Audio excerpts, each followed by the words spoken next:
Kaedah simpanan auto kaya. Tuan-puan pernah dengar tak kaedah simpanan secara auto debit melalui akaun Emascap? Kenapa saya cakap kaedah ni auto kaya, tuan-puan? Sebab simpanan kita akan terus bertambah secara automatik setiap bulan. Kelebihan bila kita simpan secara auto debit ni, tuan-puan, kita dah tak perlu monitor harga emas dan simpanan kita akan terus bertambah.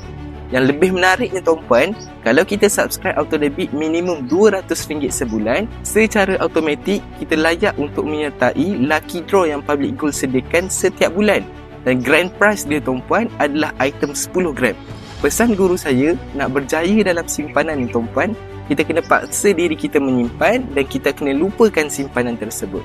Jadi, untuk tuan-puan yang masih lagi belum ada akaun Emascap atau tak tahu macam mana nak subscribe auto debit, boleh isi bet biru dekat bawah atau rujuk pin video. Saya akan bantu tuan-puan dengan sebaik mungkin. Belajar sesuatu hari ini, jom simpan emas dengan ilmu. Nak dapatkan lagi banyak ilmu emas dan kewangan, boleh tekan like dan teruskan follow saya.